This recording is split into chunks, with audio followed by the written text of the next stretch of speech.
They told you to dream, but they never taught you how to build. So you wander, collecting wishes like stars in a jar, hoping one day they'll align into a life worth living. But they won't, because a dream without a strategy is a slow death, a quiet suffocation masked as hope. And most people don't even know they're suffocating. History doesn't remember the wishful, it remembers the strategic. Caesar crossed the Rubicon not by chance, but by choice, fully aware that there would be no turning back. Napoleon rose from obscurity not because he was lucky, but because his mind worked like a military machine, mapping terrain, calculating resistance, anticipating human nature. These men weren't born with more hours in a day. They weren't spared fear. They just learned to think forward while others reacted backward. A strategist doesn't wait for motivation. He builds momentum. He studies himself like an enemy, his habits, his triggers, his excuses. He observes the battlefield of life not emotionally, but intelligently. He asks, what does this version of me lead to in 5 years? And if the answer is mediocrity, he does not blink. He rewires. Because strategy begins where illusion ends. We are not lacking in desire. We are drowning in distraction. The modern world sells us 1,000 micro-ambitions a day. Be fit, be rich, be liked. But strategy whispers, pick one war, win it, then expand. You cannot build an empire while fighting every skirmish. The architect of his destiny does not chase every opportunity. He eliminates 99 so he can dominate one. He thinks long. He delays applause. He dares to look foolish today so he can move like a king tomorrow. The masses confuse speed with progress. They run fast inside cages, calling it productivity. But a strategist maps his escape before he even starts to run. He does not hustle blindly. He aligns his actions with vision. He doesn't just ask, what do I want? He demands to know, what system gets me there? Sustainably, repeatedly, predictably. And he builds that system, brick by painful brick. Strategy is cold at first. It lacks the fireworks of passion. But when you commit to it, when you fall in love with delayed gratification, it rewards you with something passion never will. Results. Passion burns out. Strategy compounds. That's why the disciplined always outlast the talented. The boxer who trains quietly in the dark beats the one who only shines under the lights. And yet, most people recoil from this path. Not because it's hard, but because it forces them to think, to stop outsourcing their future to emotion, to confront the truth that their suffering isn't random, it's self-inflicted. It's a consequence of unexamined living, of thinking like a consumer, not a creator, a victim, not a strategist. Every day you are making moves, even if you don't realize it. Your habits are setting traps or building ladders. Your thoughts are planting flags or raising white flags. The question is not whether you're playing the game. The question is, are you playing it consciously? The enemy of a strategist is not chaos. It's comfort. Comfort dulls the senses. It tells you you're safe when you're actually stuck. It tricks you into preserving a version of yourself that has already expired. But a strategist does not worship comfort.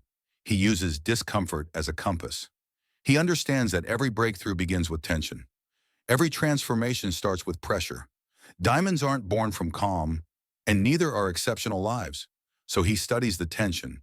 He leans into it. He watches how most people flinch at the first sign of resistance, how they abandon dreams because the road required precision, not passion. But the strategist knows resistance is not a signal to quit.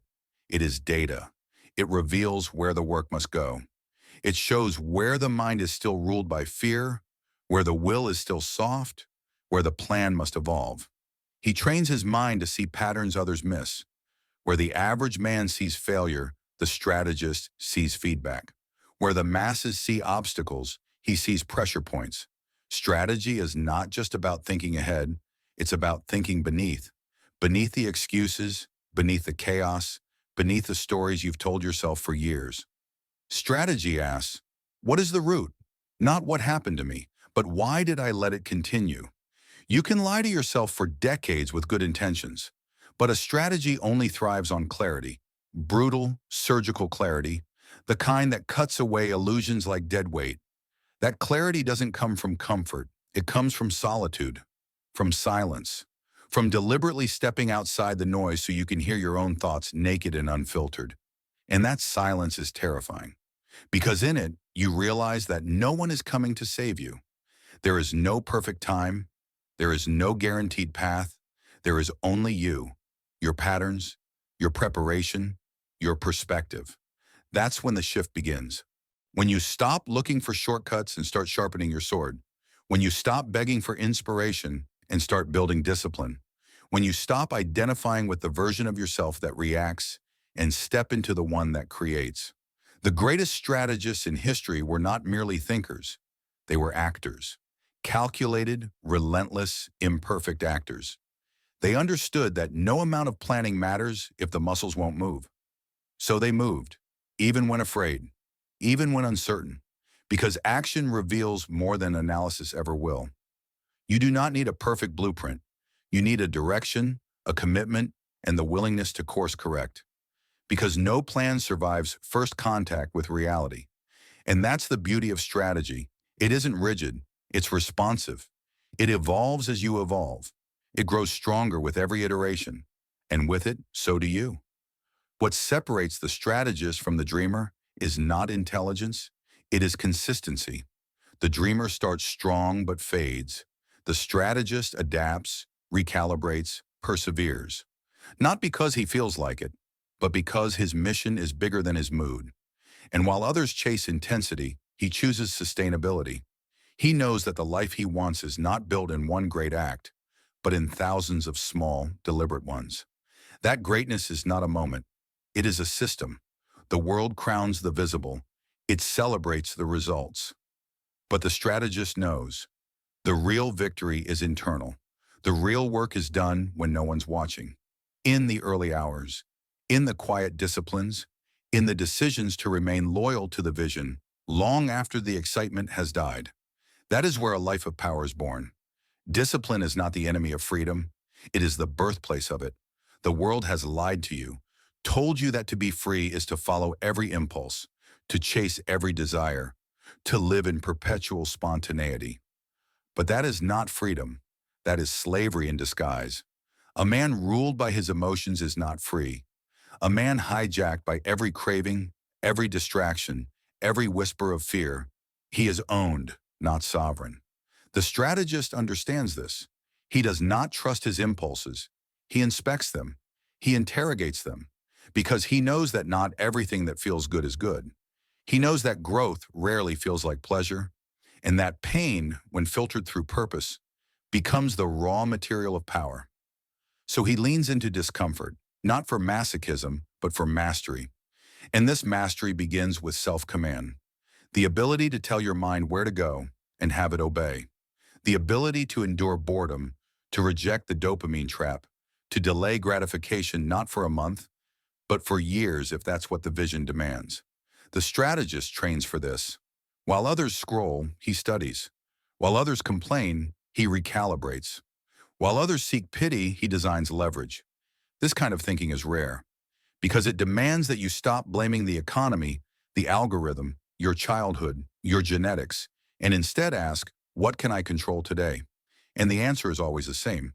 Your attention, your intention, your execution. The modern world is built to fracture these three things. Advertisements are designed to hijack attention. Culture is designed to dilute intention. And comfort is designed to disrupt execution. That's why most people don't fail for lack of intelligence. They fail from fragmentation. Their life force is scattered, reacting to 1,000 little urgencies, none of which build the future they actually want. But the strategist regathers himself, piece by piece, ritual by ritual. He sharpens focus like a blade. He simplifies his life not for minimalism, but for momentum. Because he knows that complexity kills consistency, and consistency is the scaffolding of power. You do not have to do 1,000 things to create an extraordinary life. You only have to do a few things, correctly, consistently, and courageously. But to do that, you must stop chasing novelty. You must stop worshiping intensity. You must fall in love with the grind that no one applauds, with the habits that look boring but build empires. And yes, it will be lonely, because few people think this way. Most are allergic to silence. They avoid it because in silence, the truth becomes too loud to ignore. They are not where they want to be, not because the world is unfair, but because their strategy is absent, or worse, built on illusions. That's when many quit. That's when most run back to the comfort of chaos, to the familiarity of failure. But the strategist stays. He stays in the silence until he sees clearly. He stays in the system until it bears fruit. He stays in the fight, not because he's fearless, but because he's faithful to the future version of himself he's sworn to become. Faithful without applause, disciplined without drama, strategic without spectacle. That is the architecture of greatness. Look at the lives of those who reshaped history, not through noise, but through precision. John D. Rockefeller wasn't the loudest man in the room. He was the calmest. While the market panicked, he strategized. When oil prices collapsed, he didn't follow the herd. He bought. He understood cycles, understood leverage, understood people. But more than that, he understood himself. His restraint was his weapon. His long-term thinking made him untouchable. Or consider Napoleon Bonaparte. Not just a conqueror of nations, but a master of calculated momentum. He was not born into power. He rose into it through clarity of vision and a relentless application of strategy. When others hesitated, he acted. When others fought with emotion, he moved with precision.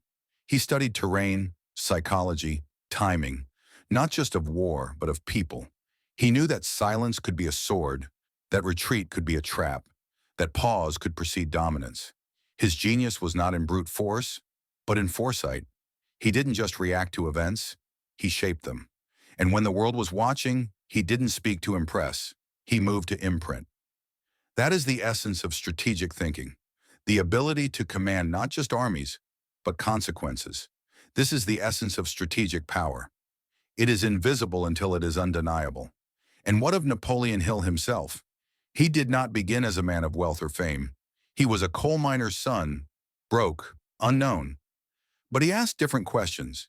He sought the common thread behind every man who had achieved true power, not just money, but influence, longevity, peace. And what he discovered was not talent, not genius, not circumstance, but deliberate, strategic thought, followed by unwavering, aligned action. He wrote not for the comfortable, but for the hungry, for the man willing to trade his distractions for discipline, for the woman willing to trade her approval-seeking for purpose. Hill knew that success is never an accident. It is an equation, one made of vision, faith, clarity, and organized effort. And that formula begins in the mind. But the modern mind is cluttered, too reactive, too addicted to dopamine, too allergic to stillness. We are over-informed and under-transformed. We consume ideas but rarely implement. We read strategies but live impulsively. That's why nothing changes. That's why years pass and people feel stuck in lives they never truly chose, only inherited or copied or stumbled into. But the strategist chooses. He wakes up and chooses again and again and again. Not once in a while, not when he feels inspired, but daily in the quiet disciplines. Because he understands that the quality of your life is not decided in the big moments. It's sculpted in the tiny, repeated, often unseen ones. He knows that emotion is fleeting, that clarity must be engineered, that action must be trained, and that the mind must be governed, like a nation with laws and boundaries and purpose. Without that internal governance, your life becomes a democracy of impulses. Every urge gets a vote, and soon you are ruled by chaos. But when strategy rules, everything changes. You stop asking the world for permission, you stop seeking signs, you start creating alignment between your values and your behavior. You build integrity, not as a moral slogan, but as structural integrity. So that when the storm comes, and it always comes, you don't shatter, you pivot. That is what separates the architect from the accidental, the designed life from the default one. A strategist does not rely on hope. He engineers probability. He knows that life, like chess, is not about the next move. It's about the next 20. While others react to the now, He builds for the inevitable. He studies cause and effect. He looks beyond the noise of today and asks, what does this decision echo into the next decade? Because victory is not won by brilliance in crisis. It is earned by preparation long before the crisis arrives. Most people live in reaction. They wait for pain to push them. They wait for tragedy to awaken them.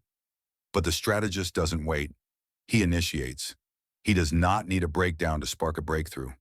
He trains his awareness daily. He forecasts not just markets or trends, but moods, triggers, vulnerabilities. Because the greatest threats are never outside. They are the ungoverned corners of your own mind. That is why he builds systems, not to restrict freedom, but to protect it. He understands that freedom without form is fragility. He creates routines that make action automatic. He reduces friction not through motivation, but through design, because he knows that willpower is a fragile tool. But structure, when built wisely, makes greatness inevitable. And while the masses chase hacks and tricks, he's building pillars: mental, emotional, financial, relational. Not for the Instagram moment, but for the kind of life that feels good when no one is watching. The kind of success that doesn't need to be shouted, because it is lived. Strategic thinking is not cold. It is love with discipline. It is passion with direction. It is power with purpose. And it is rare because it requires self-honesty. To admit that your current results are the fruit of past thinking, and that your future depends not on fate, but on your capacity to think like a creator, not a consumer, like a general, not a soldier. It is not easy. You will be misunderstood. You will be called obsessed, arrogant, extreme, because your vision will disturb those who've made peace with average. Your pace will unsettle those who've married stagnation. But the strategist doesn't move to please. He moves to win, not over others, but over mediocrity. And yet, even in his quiet dominance, he is humble, because he knows how quickly the undisciplined fall. He knows how fragile power is when built on ego. So he builds not just with ambition, but with alignment. His outer world mirrors his inner one. That is why his victories are sustainable, because they are integrated. And that is the life he designs. Not a life of chaos, not a life of accidental fortune, but a life of conscious construction, of meaningful battles, of intentional growth. A life where every step is chosen, every pattern inspected, every habit refined. A life not controlled by trends but led by timeless principles. He is not lucky. He is deliberate. And so he becomes what few ever do, the author of his own existence. Not just a participant in life, but its deliberate sculptor. He does not drift with time. He bends it. He does not pray for miracles. He manufactures them through micro decisions, repeated with relentless consistency. He does not fear the unknown because he has built himself to adapt, to respond, to endure. His strength is not in how loud he speaks, but in how silently he commits. While others shout intentions, he embodies discipline. While others chase freedom through escape, he finds it in ownership. He owns his mornings. He owns his thoughts. He owns his consequences, because he understands the law. You do not get the life you want. You get the life you design. Design is not glamorous. It is not viral. It is not thrilling in the moment. But over years, it produces something sacred: alignment. When your actions mirror your values, when your calendar reflects your vision, when your mind no longer betrays your mission, that is power. That is peace. And in that peace, the strategist finds what no shortcut can offer: self-respect. The quiet knowing that you did not settle, you did not sleepwalk, you did not waste the one chance you were given to live awake. That while others begged for signs, you became one. While others doubted, you decided. While others surrendered to chance, you chose to think. Because thinking, real thinking, is the rarest form of courage. It requires you to stand still while the world rushes. It demands that you observe, confront, dismantle. It is the precursor to all greatness.